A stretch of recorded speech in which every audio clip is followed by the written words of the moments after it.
On tonight's episode, we talk about the Family McMullen. And other pop culture news from the week.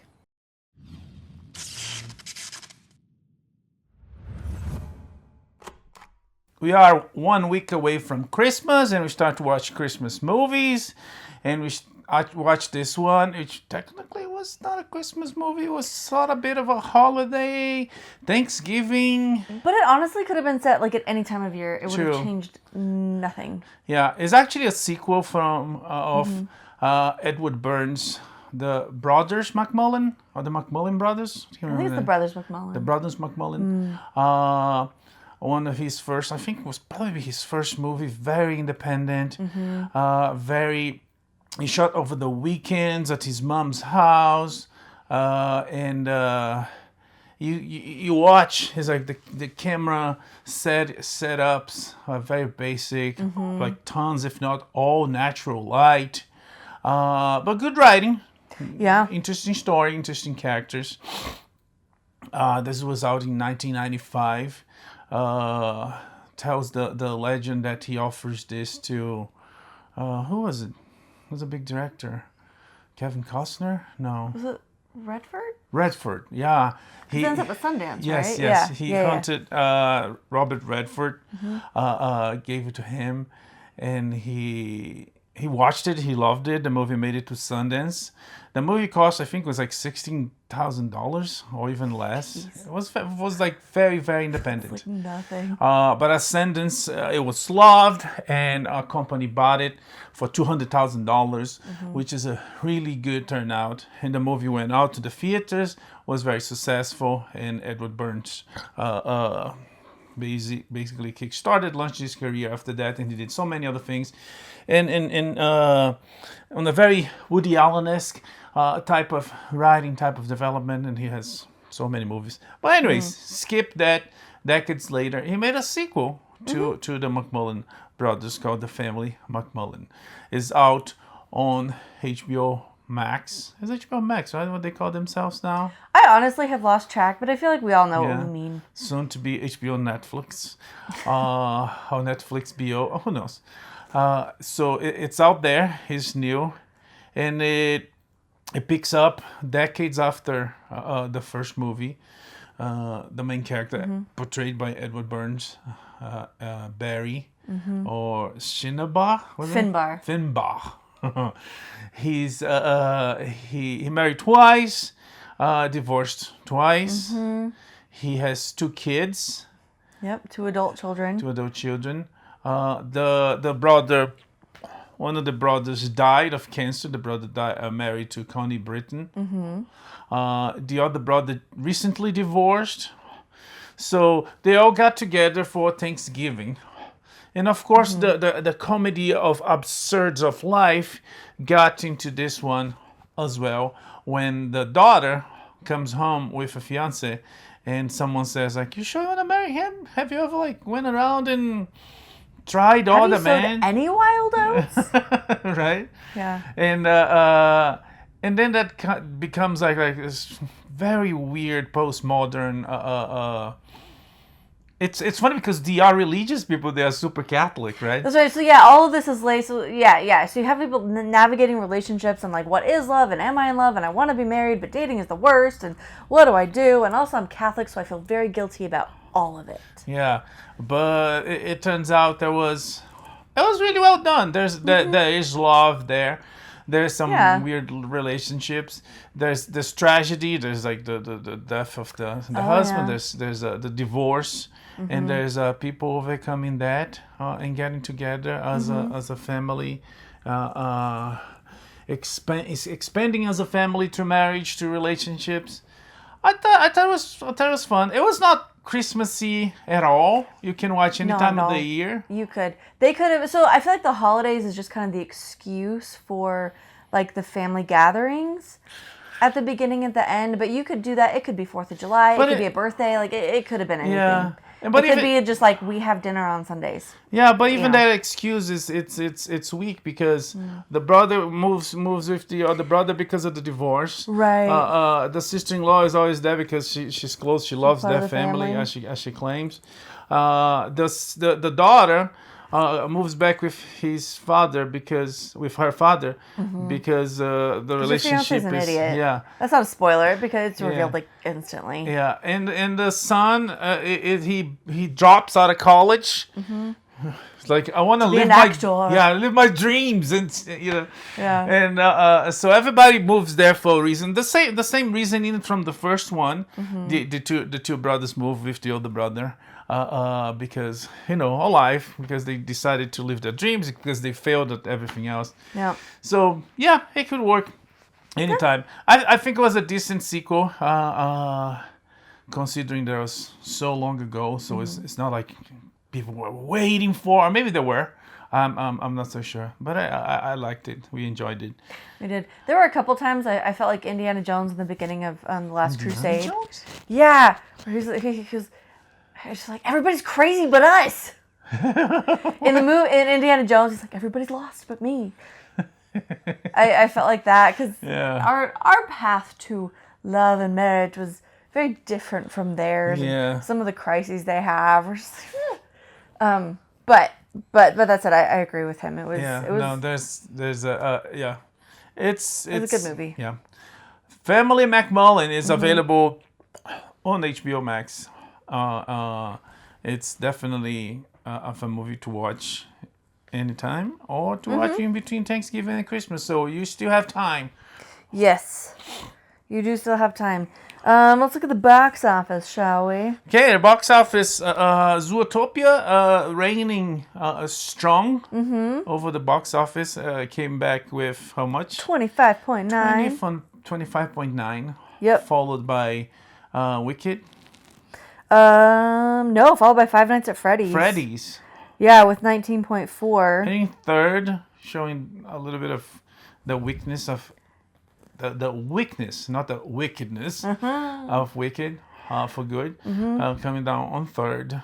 Yeah, with 8.5 million, which I mean, it's been out for a few weeks now. So true, but I think the first one was much stronger for several weeks. Yeah, that makes sense. And it's not like China would save, because some movies that fail domestically, China saves because they have a huge population, but they are lack of a better word, they are racist. They don't deal with black people, and the fact that the main protagonist is a black lady, it wouldn't go well with them. But anyways, skipping to one of the bottom of the box office that came out, it came out poorly. Ella McKay made $2 million, which was less than Now You See Me, Now You Don't. They made 2.4. Now You See Me has been in movies for a while now. But Ella McKay was the premiere, a movie by Albert Brooks. And it costed $35 million. Oof. So that means it's a huge flop. Yikes. Gigantic flop. And Okay. Bless their hearts. That's one that is like, we're too bold. They should go straight to streaming. Yeah. But hey, yeah. That's a bummer. Sorry guys. Yeah. Well, this week took Zootopia officially over the $1 billion mark. They hit that $1 billion in just 17 days. Oh, Zootopia may get to the billion. Made more in 2 weeks than Superman's entire run. That was like weeks, months. Yeah, so Zootopia is knocking out of the park for Disney. Oh, dear. Yeah, keeping the Mouse House alive. And they have great plans. They just announced a live-action sequel spin-off, whatever the heck they call, for Beauty and the Beast. Beauty and the Beast 2? No, it's going to be Gaston. And what's the book?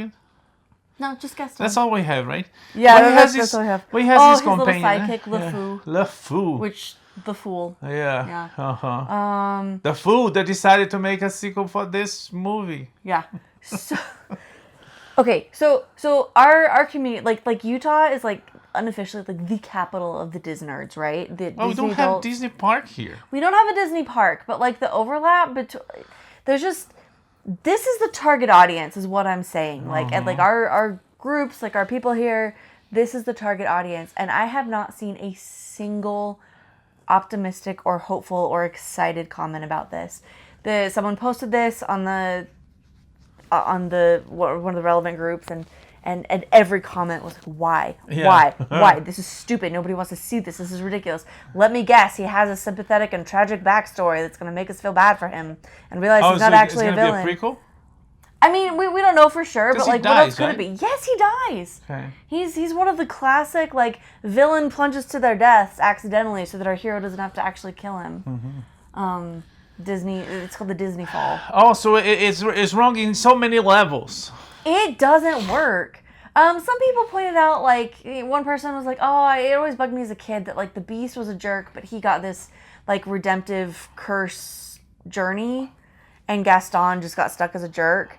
So maybe they could do something with that, but, like, yeah, no, he dies a villain, and not even, like, a... There's bad guys that will remain bad guys, you know? It's like, nobody's going to give that benefit of the doubt to Hitler. Right? Right. So bad guys, yeah. There's no reason for doing this. One theory was like his parents were killed when a bookshelf collapses on them, and the bookshelf is filled with books that have no pictures. Oh my gosh! And that's why he hates literature. But I mean, like we gotta dig deep to find anything worse. Like the line from Knives Out. It's so dumb. I think it's Kate Hudson. Kate Hudson says, it's so dumb that it's genius. And then comes, what's his name? Benoit Blanc. It's like, no, it's just dumb. Yeah. No, this is just... Granted, like, Gaston at the Disney parks is very entertaining. Very funny. But he's funny because he's a bad guy. Like, does he have fans, like Gaston fans that are waiting for this movie? Because the Joker, as dumb as it is, not the character, but the fact that people are like, they like the Joker more than they like Batman. Oh, it has fans. Does Gaston have similar fan? No, because like the Joker, there's this like evil, like especially after Dark Knight, like I just want to watch the world burn and everything. Gaston is just, pardon my French, he's just a dick. Like he's a misogynist. He's just awful across the board. Awful to the point of, like, being funny. Like, at the beginning of the movie, he's funny because he's so awful, and then he kind of turns more evil, but in just, like, a really crummy, pathetic way. Like, he's, I don't know, kind of an incel. Like, he's not He's funny. Like a lot of the villains at the Disney parks they get a lot of screen time because they're funny. Like they walk around like being jerks, but in amusing ways. Like that's the best Gaston has to offer. And his song is very good. I'll give him that. But there's not a movie there. Yeah, there's just not. They will not stop the Mouse House to make a movie, and they're working on it. So we'll see. In fact, there are a lot of song parodies already about like no one makes live action reboots. Nobody wants like Disney. Like it's. Anyways, no.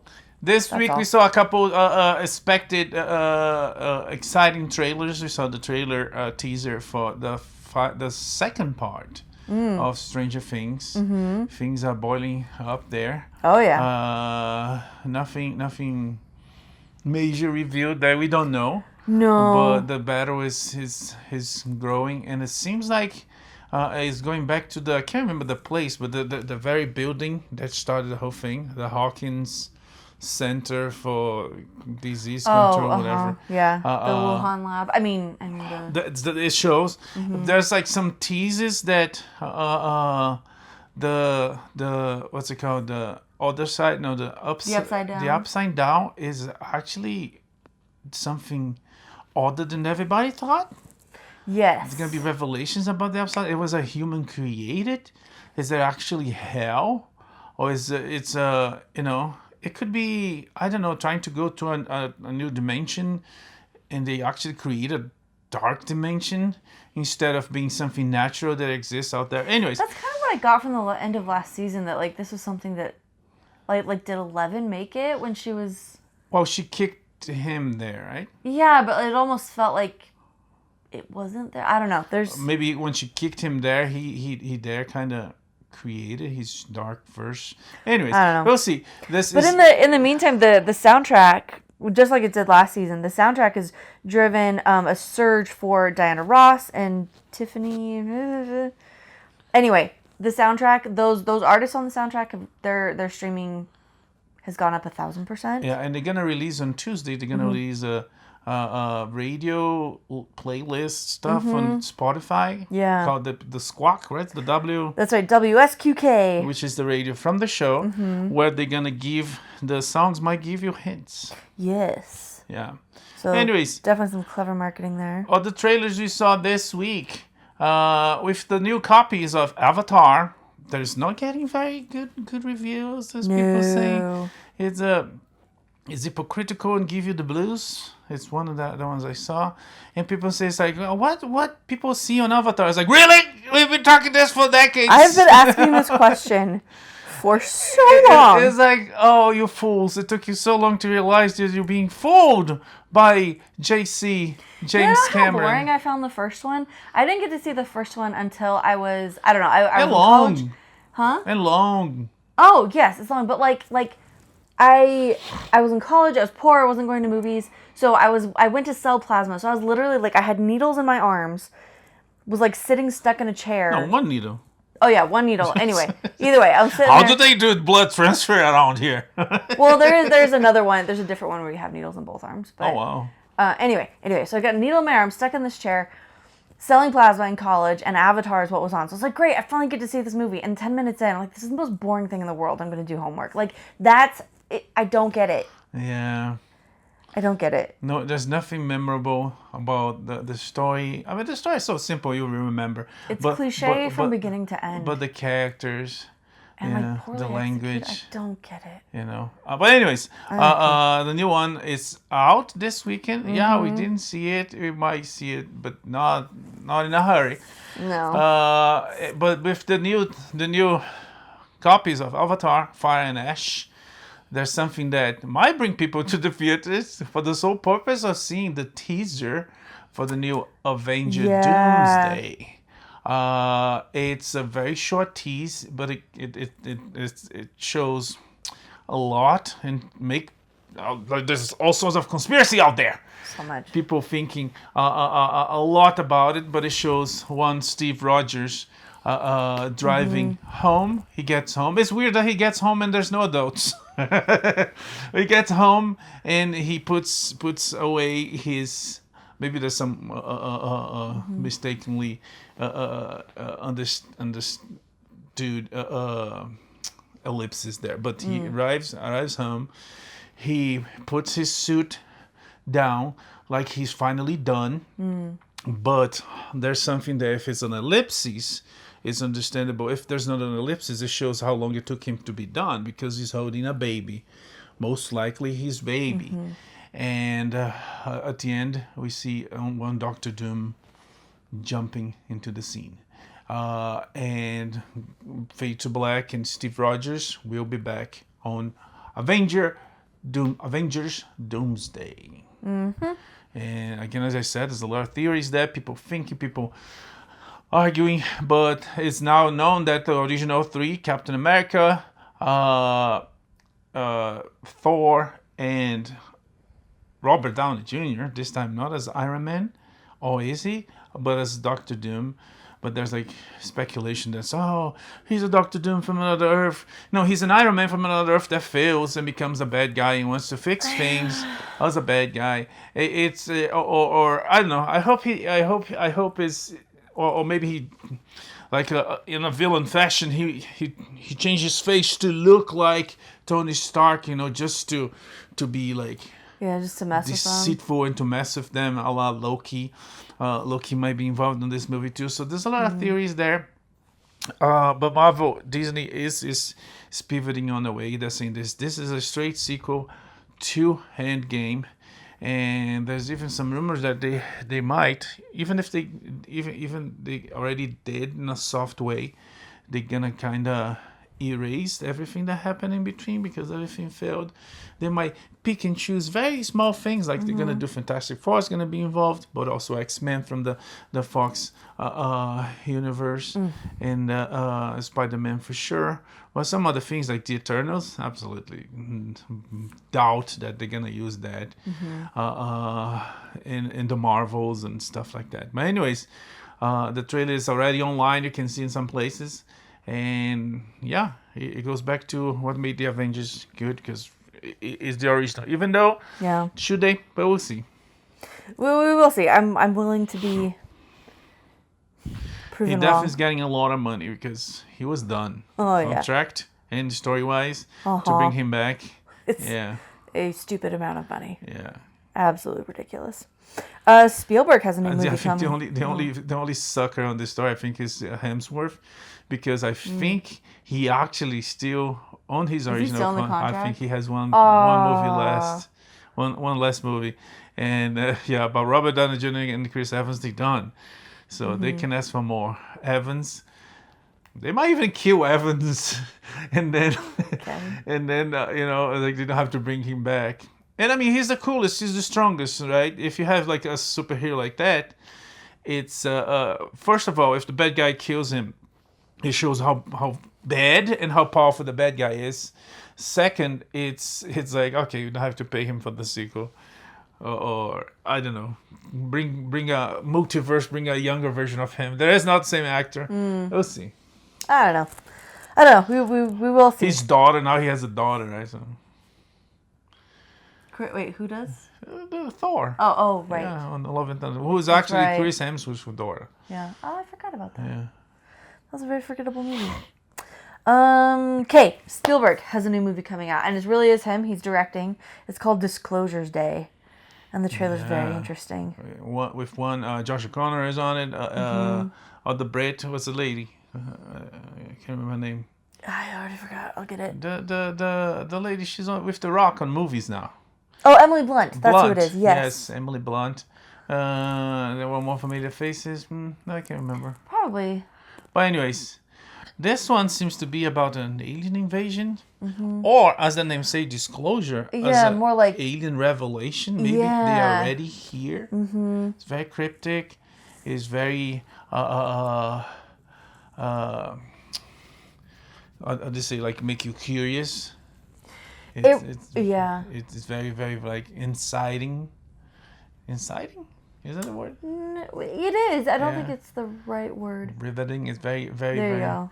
Anyways, it reminds me a lot of Close Encounters of the Third Kind, one of his earlier movies, where you've got like lots of different, just kind of ordinary people starting to realize like aliens exist and what the heck are we going to do about that, and its impact on society. Yeah. Which is a phenomenal film. So if he's revisiting that in a different way, or I'm down. Yeah, with the added detail, there's like, I don't know if these guys are as nice as the one from Third Contact. I mean, are they a threat?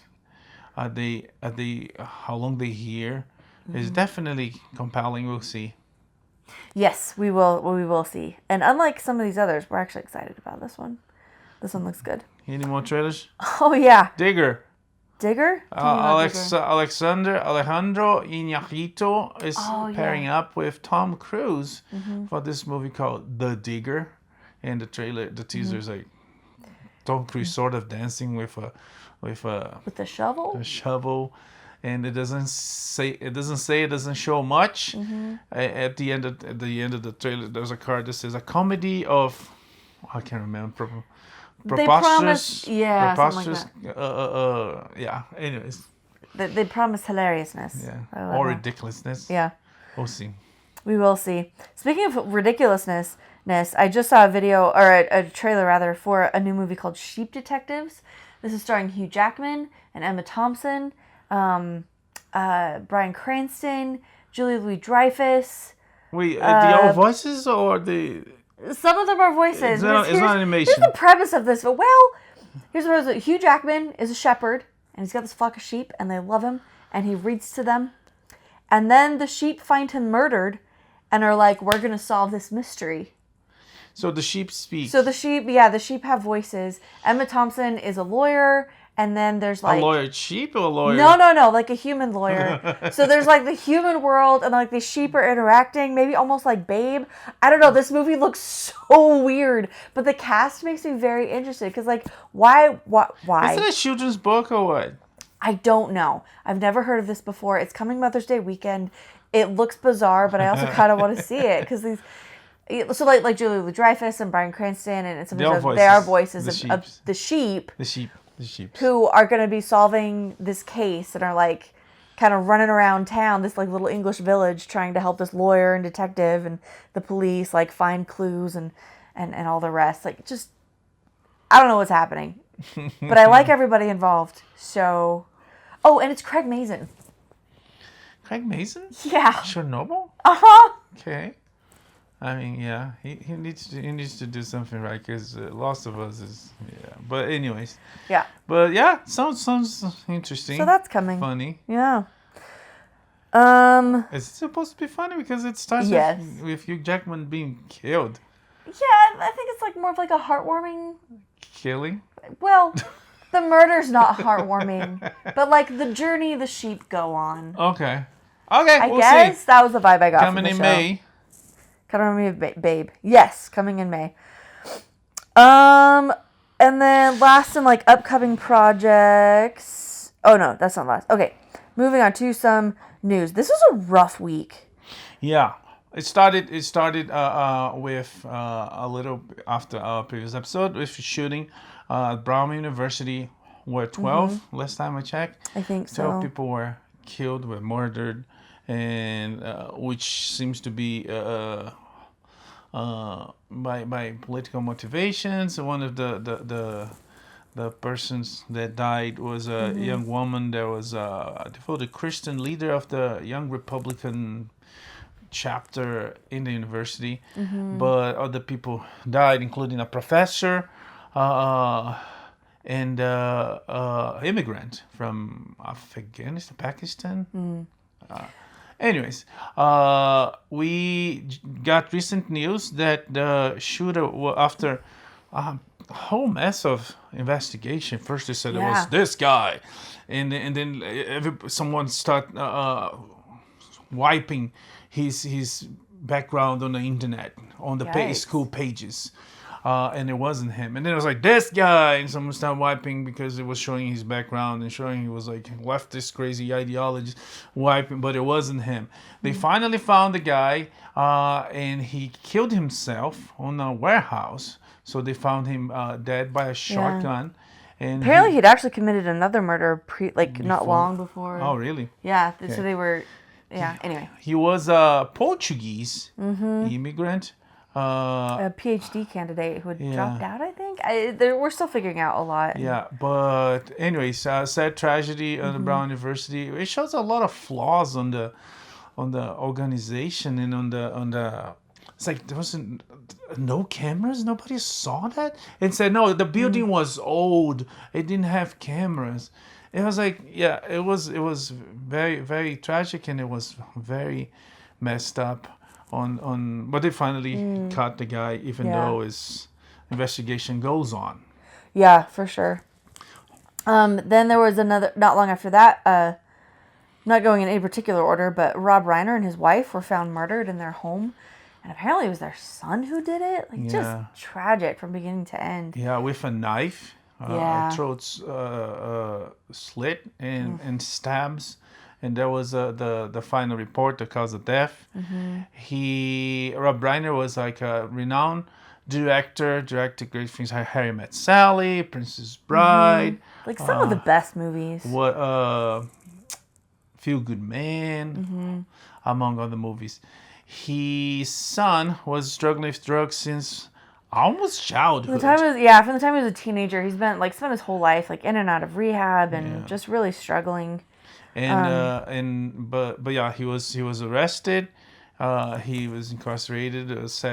Bail set for $4 million. He lawyered up. He's like a big time lawyer. Yeah. That will try to get him out, even though I don't know. It's like I don't know whose interest on this. If it's really his. And he expects to get away with that, or someone else that wants him to get away with that because he did it, and if he knows he did it, why he would just not accept the consequences, assuming that is a fact, because if it comes the lawyer, and if his arguments is that it wasn't him, it was his drug addiction, it was his mental problems.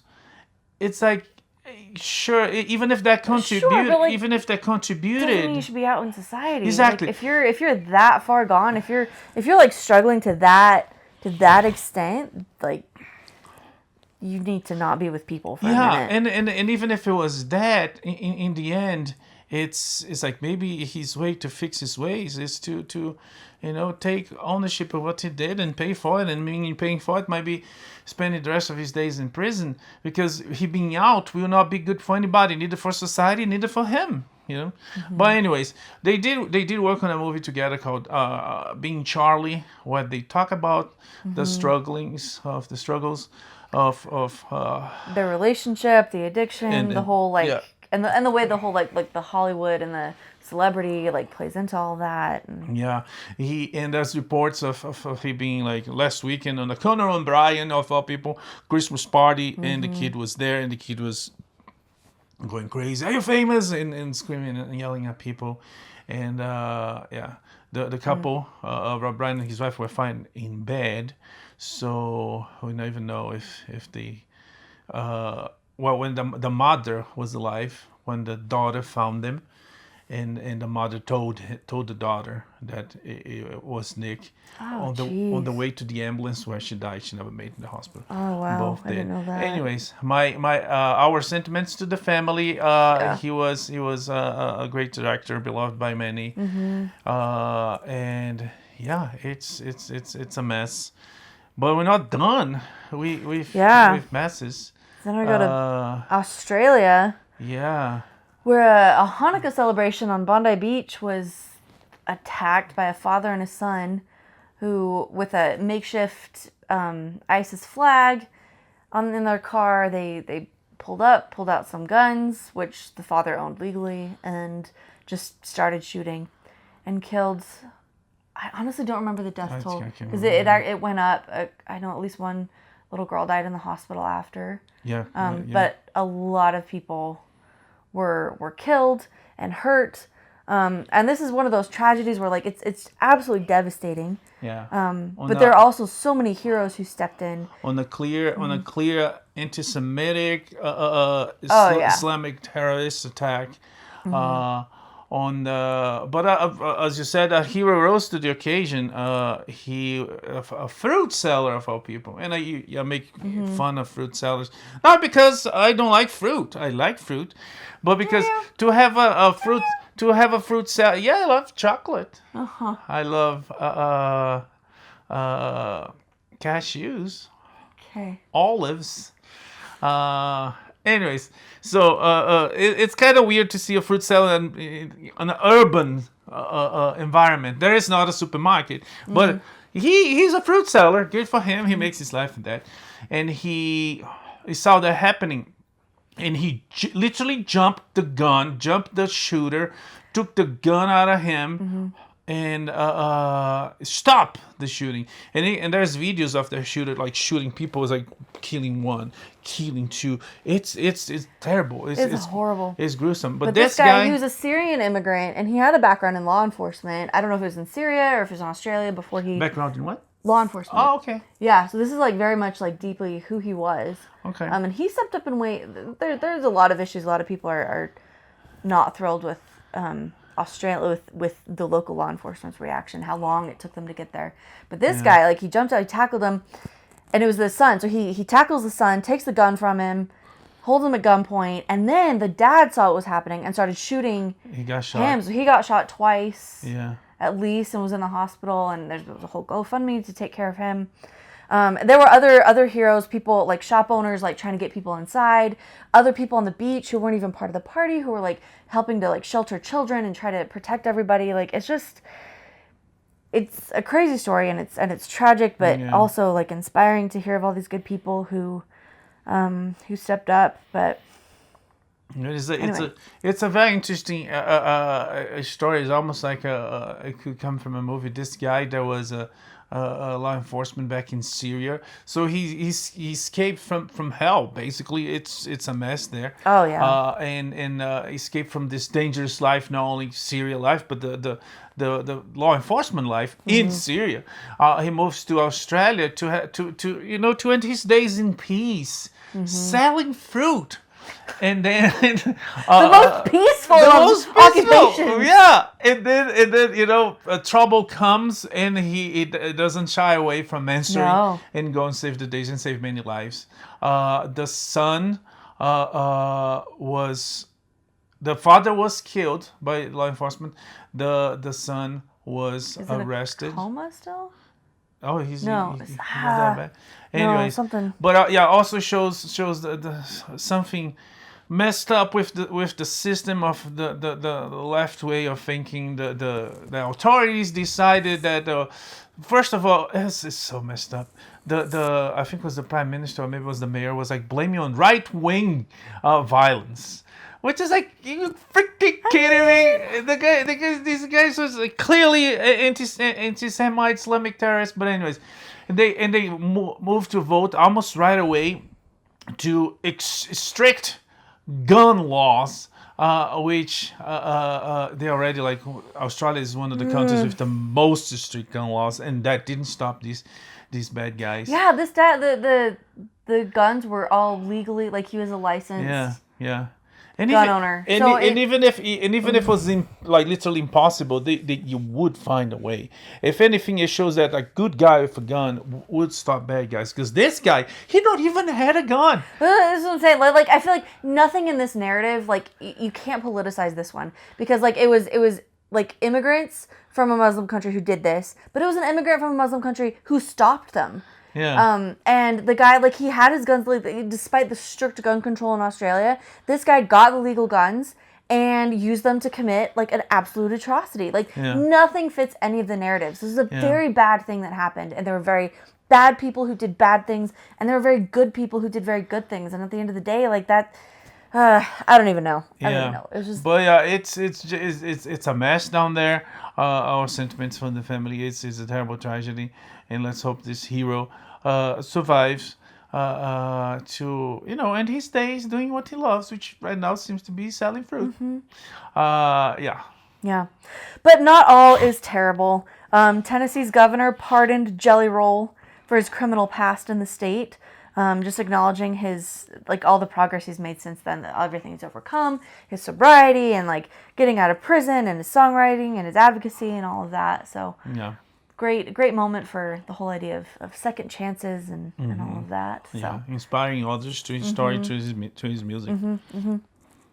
And also, Dick Van Dyke turned 100. And he said he's not done. He's not done. He's still, like, very active. There's all these videos of him showing his exercise routine and, like, his little crunches and sitting cross-legged, which is quite a feat for a 100-year-old man. Yeah, he did say something about Reiner being murdered on the week he became 100. And he thought it was... I mean, like everybody thought it was a big tragedy. Oh, yeah.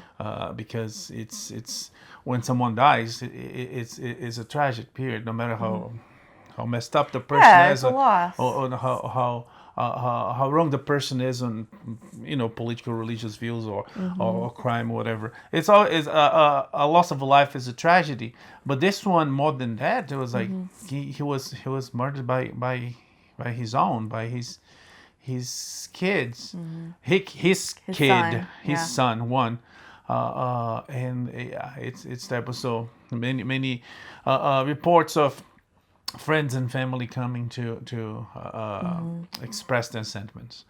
But enough of tragedy. Yeah. Disney, well, you say enough of tragedy. Disney's shutting down ESPN 3. Well, they're moving their contents to ESPN Plus and ESPN Unlimited, and why are there so many ESPNs? Wow. And what of the Ocho? I'm not sure if the Ocho is still around, but sure.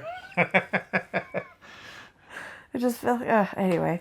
I don't. This is the whole idea of like 24-hour There's news. so many. America is the land. Like, is there really that much content? It is. Are there that many sports events that need to be watched? America is the land of 1,000 sports.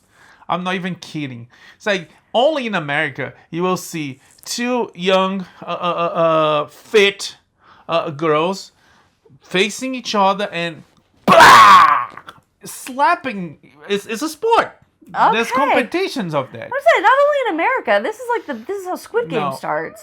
No. It's not that way. People slapping each other? No, the Squid Game, they play a game and the loser gets slapped. Yeah. It's a punishment. This one, it's a game of skill. They will slap and who stands. I'm just saying that there are wacky sporting events the world over. My point is there is content nonstop for sports. Oh my goodness. Yeah, for all different seasons of Earth and seasons of life.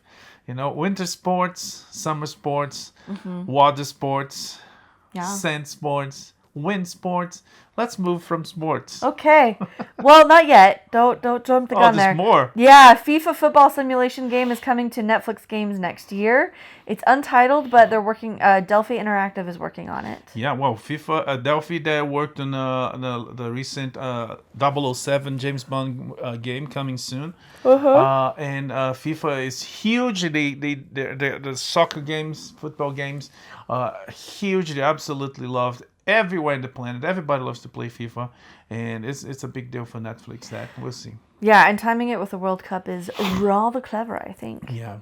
About Netflix. Oh yeah. So what happened this week? Oh, okay. Paramount We were building up to that. buckets of money and says, "Hey guys, come with us. They're gonna give you more money." And he enticed the board. He got some people from the board. He got some people from the straight to the stockholders.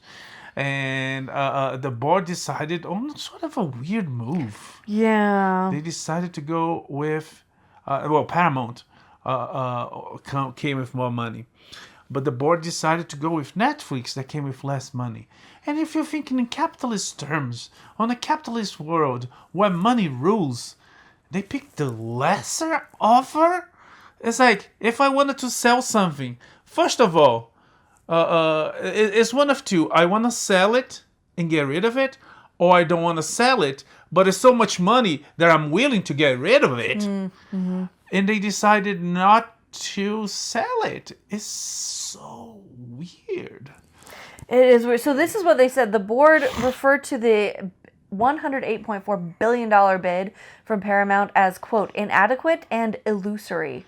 Which is like... So did they not, believe that... I don't know, that the assets were there, or is this just weird? It's just weird, because I guess it's the type of sale that they remain there. They sell it, but they remain there, so it's confusing. But anyways, David Zaslav is like, he can't stop talking, the CEO of Warner Brothers Discovery. Yeah. And he said, it's like, they came to me with this preposterous offer of hundreds of millions of dollars. You know how much he's going to make if Netflix closed the deal? 7 billion. That's hundreds of millions of dollars. It's ridiculous. It's like, but he called the Paramount offer, he called it inappropriate. Yeah, how is that inappropriate? So they give you more money. It's like inappropriate is low ball, right? It's like, I give you $5 million. It's like, are you kidding me? That's inappropriate. It's like, yeah. Anyways, it's so weird. David Ellison said he's not done. Yeah, we will continue to move forward to deliver this transaction, which is in the best interest of WBD's shareholders, consumers, and the creative industries. So we'll see. The regulatory process for Netflix acquiring Warner Brothers, it's started to the point that Ted Sarandos and the other co-CEO went to visit the lot. David Zaslav was showing them all their toys. It's like, you have this. They shot Friends here. The water tower. Yeah. So, but we'll see what happens in the coming days. We will. Yeah. In the meantime, Starz placed a $25 billion bid for the Discovery and Warner Brothers cable network. Yes, and there's other group that wants to buy the cable network, so there's a bidding war there. Because Netflix doesn't want to buy the whole shebang, actually, when Paramount wants to buy the whole thing. So there might be smaller bidding wars there, so we'll see. Okay, well, we will see. Oh. Excuse me. Boring news, it seems. I mean, yeah. Yeah. There's nothing we can do about it. So it's just like, let you ridiculously wealthy people argue over all this nonsense, and I don't know. Yeah. We'll see. But I mean, if I have a car and someone comes to offer me more than the car is worth, it's like, take it. right? buy another car. Uh-huh.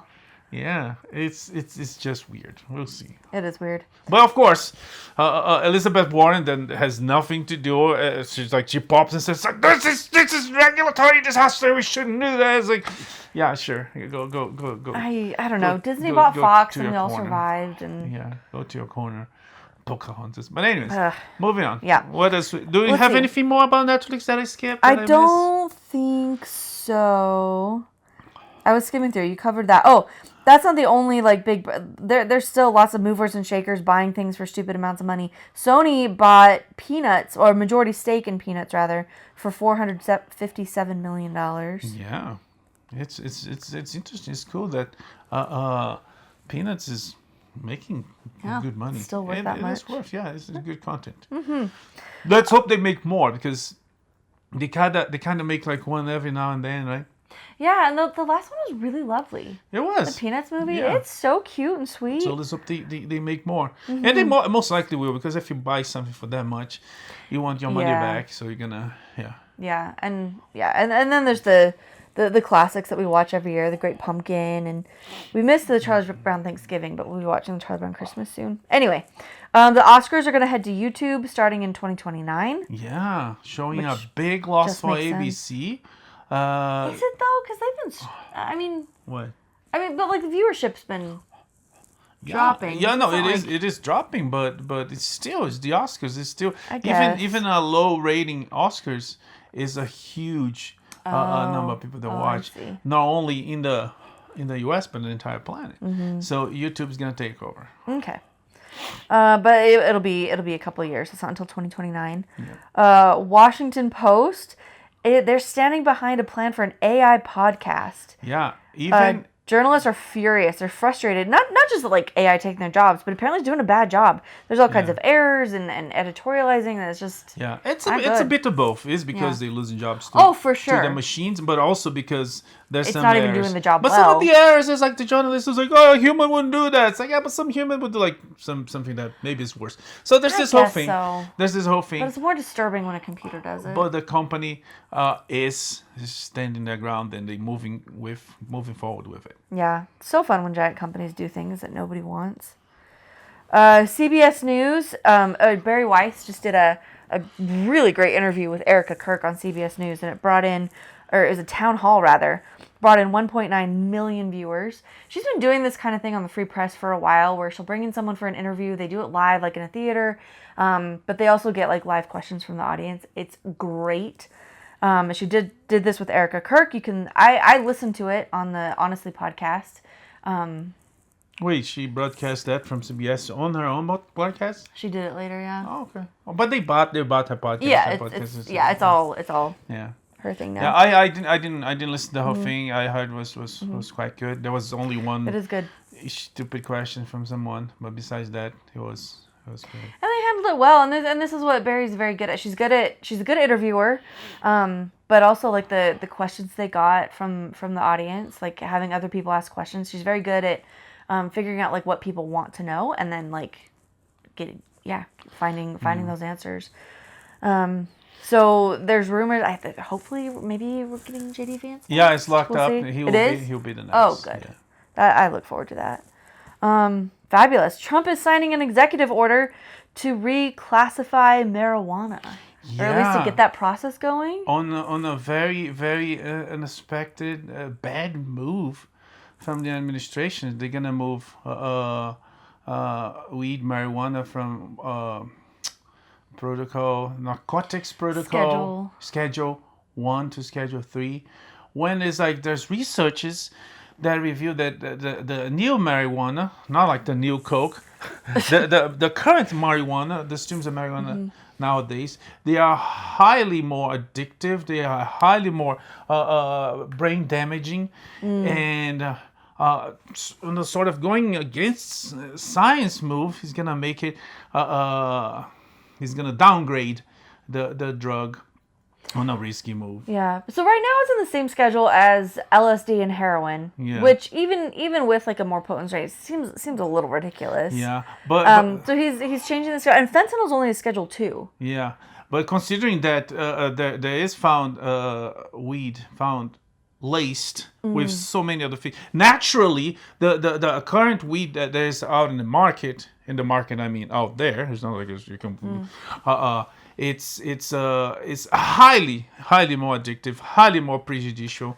And if you consider that, plus the fact that it's laced with other things, including fentanyl, it's I don't know. I think it's a move in the wrong direction. No.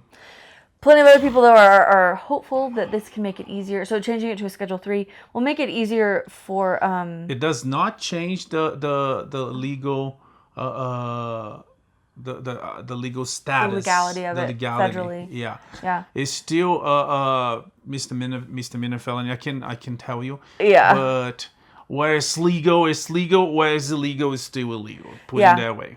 But people are hopeful that this is going to make it easier for like medical grade marijuana to be researched and implemented. And this is what Trump referenced in the announcement in the release. He talked about making this a gateway for pain relief, especially like cancer patients and dealing with anxiety. Some of the good things. And this is where these drugs get so complicated.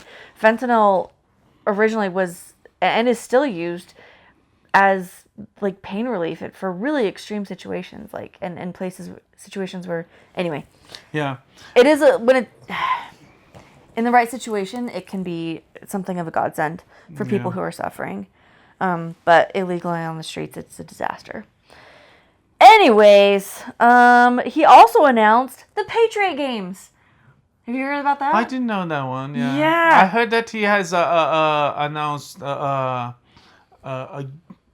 what do we call it? A gift to the troops in honor of 1776, the 250 years of the anniversary of this nation. He will give every soldier $1,776. What's a Patriot Games? Yeah, so this is part he's announced, and he's gonna host. It's tricky, like when Trump talks, it's like, wait, is that like a real thing, or are we just riffing? But this sounds like a real thing. So some of the schemes and plans for this like really special celebration next year include like a county fair on the mall, which will be amazing, and like sculptures and monuments and like an arc, like a triumphal arch, which and like a fireworks display, and also this idea of the Patriot Games. So a young man and a young woman from every state and territory coming to compete in athletic events, which doesn't sound anything like the Hunger Games. So get that out of your head. Jeez. But how they gonna pick the representatives? No idea. Are we going like they're gonna volunteer as tributes? Well, that's what I'm saying. It's not the Hunger Games. Stop thinking of that. It's not that thing. And he just because it's at the Capitol. No, there are zero similarities. But I mean, it's like it will be. I guess you don't have the details. Then there aren't details released. Like, what are these athletic events? Are we talking like high schoolers, college athletes? Like what? How do we pick them? We don't know. I do think it's a cool idea though. Like there's Great Britain has like the Commonwealth Games. There's all kinds of like more local, regional, new tradition. You know? Yeah, I think it could be very cool. They also need to be real careful not to turn this into the Hunger Games. It sounds like the Hunger Games. No, go minus not the battle royale and the murder part, but like, I don't know. There's just moments where you're like, we live in the capital. Oh my gosh, you're saying that the capital is superior to the other states? That's not what I said at all. You said the Hunger Games. I didn't. What the heck, man? Anyways, Patriot Games hosted by Trump, maybe Mr. Beast and Jeff Probst together. That would make like a... Yes. That would be really something. Anyway, Jeff Probst there's like, what's going on with you, Iowa? California's kicking your butt. Come on, get up. Oh my gosh, this could be a fun thing, especially for those scrappy. Anyway, it's gonna be on the week or the weeks before the. Truly, there are zero details. Okay, we'll see. Like zero details except for what he said. Okay. Just a couple little tidbits to wrap this up. Brad Pitt has been cast for the Batman 2, or is it still a rumor? Not officially. There's rumors that he would be Harvey Dent, with Scarlett Johansson playing his wife Gilda Dent. That's right. Which would show that the movie would be inspired by The Longest Halloween, which it's been done because Dark Knight is heavily inspired by that, with Dent working with Batman and Gordon, and ended up in a tragedy that makes him become Harvey Dent. But anyways, we'll see. Yeah, but they kind of leave out the whole Gilda thing. Yeah. But the whole Gilda thing, the whole longest Halloween story it's long. It took like 12. I think it's 12 issues, and the revelation was like, I don't know if that would work on a movie, especially if they go with Gilda being what Gilda is in the books. Yeah. They would have to twist it. And the problem with twists is sometimes a lot of times they twist it to the wrong direction. Well, we'll see. We will. I'm optimistic. Also, Emily in Paris is actually moving to Rome. Yeah. For season 5. 5th season of Netflix comedy. So, it's, I mean, just if you need to know. There you go. Yep. And last but not least, just a little something. Stranger Things, Jake Connolly. This is the kid who played Derek. Charmed everybody, and now he's Delicious. doing the rounds. No, what's it called? Delightful Derek. Yes. Yeah. And he was delightful. And he's been absolutely delightful doing the talk shows and all the rest. But apparently, to keep things under wraps while he was away working on Stranger Things, he told people he was doing a mayonnaise documentary. That was his cover story. Interesting. Yep. Yeah. Wow, Delightful Derek will be back on December 26th on the second part of the final season of Stranger Things, which we shall see. That's it. Yeah, that's it. Okay, I guess that's it for this week. We come back next week with more pop culture and entertainment. We'll be our pre-Christmas episode. We're going to try to actually see some Christmas movies. This time Christmas movies. There's two that I want to see. One is called Oh, What Fun. Okay. And the characters are all Christmas dressed on the poster. So if that one is not Christmas, I don't know what to tell you. And there's another one called Jingle Bell Heist. So again, if that one is not Christmas, I don't know what to tell you. But we'll see next week when we come back with more pop culture and entertainment. May the force be with you. Live long and prosper. Bye. Bye.